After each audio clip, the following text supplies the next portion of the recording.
Elon Musk ने अपनी space company के उद्घाटन के लिए एक समारोह रखा। पार्टी में ऐसा रॉकेट बम फोड़ेंगे कि पूरा शहर जान जाएगा कि मस्क नहीं, मस्त ही असली रॉकेट मैन है। साइंटिस्ट रॉकेट लेके आया। ये कितना ऊपर जाएगा? सर, इसका कुल वजन 20 किलोग्राम है, जिसमें से 10 किलोग्राम का बारूद इसको ऊपर ले जाने के काम आएगा। इसको डिजाइन ऐसे किया है कि हर सेकंड 1 किलोग्राम बारूद जलेगा, जो 250 न्यूटन का थ्रस्ट जनरेट करेगा। मैं सब समझ गया। रॉकेट पे ग्रेविटी की वजह से 200 न्यूटन का फोर्स नीचे लगेगा और थ्रस्ट की वजह से 250 न्यूटन का ऊपर, तो कुल फोर्स ऊपर की तरफ 50 न्यूटन होगी। F = मास इंटू एक्सेलरेशन से एक्सेलरेशन आ जाएगा 5/2 मीटर पर सेकंड स्क्वायर। अब क्योंकि बारूद 10 किलोग्राम है, जो हर सेकंड 1 किलोग्राम जलता है, तो ये एक्सेलरेशन 10 सेकंड तक लगेगा। इक्वेशन ऑफ मोशन में वैल्यूज रख के एलन मस्क ने डिस्टेंस निकाल लिया, 125 मीटर। लेकिन सर, इसमें एक गलती है। हाँ, पता है। अभी यहाँ थ्रस्ट तो खत्म हो गया, पर मोशन की इस इक्वेशन से अभी भी रॉकेट के पास 25 मीटर पर सेकंड की वेलोसिटी होगी,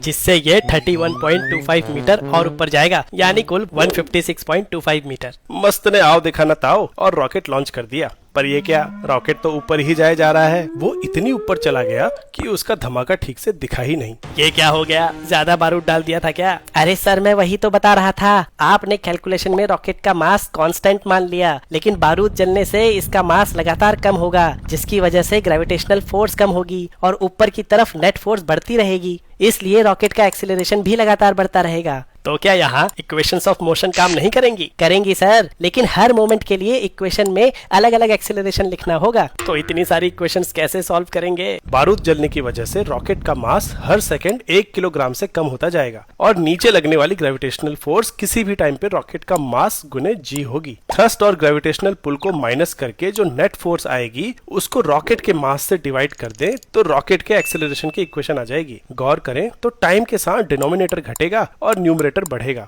मतलब ऊपर जाते जाते रॉकेट का एक्सीलरेशन बढ़ेगा। इसीलिए रॉकेट ज्यादा ऊपर चला गया। लेकिन एग्जैक्टली कितना ऊपर गया? सर, कमर कस लीजिए, कैलकुलस इस्तेमाल होने वाली है। डिस्टेंस से पहले वेलोसिटी निकालनी होगी फर्स्ट इक्वेशन ऑफ मोशन से, जिसको ऐसे इंटीग्रल फॉर्म में भी लिख सकते हैं। अगर एक्सीलरेशन कांस्टेंट है तो ये इक्वेशन नॉर्मल इक्वेशन में कन्वर्ट हो जाएगी, लेकिन हमारे केस में एक्सीलरेशन टाइम का फंक्शन है और इनिशियल वेलोसिटी 0 है, इसलिए वेलोसिटी की ये इंटीग्रल इक्वेशन बनेगी। अब इस इक्वेशन को अगर लॉन्च के टाइम से किसी भी टाइम t तक इंटीग्रेट करें तो हमें रॉकेट की उस टाइम पे वेलोसिटी मिल जाएगी और इस वेलोसिटी को फिर से इंटीग्रेट करके रॉकेट की हाइट आ जाएगी। क्योंकि बारूद 10 सेकंड तक जलेगा, तो यहाँ t को 10 रख के रॉकेट 10 सेकंड बाद कितना ऊपर गया और वहां उसकी वेलोसिटी कितनी होगी, दोनों निकाल सकते हैं। रियल लाइफ में चीजें इतनी कॉम्प्लिकेटेड क्यों होती हैं? लेकिन ये भी तो देखो कि अगर इंटीग्रेशन आता है तो रियल लाइफ की कितनी प्रॉब्लम्स सॉल्व कर सकते हैं। क्या तुम ये इक्वेशन सॉल्व कर सकते हो?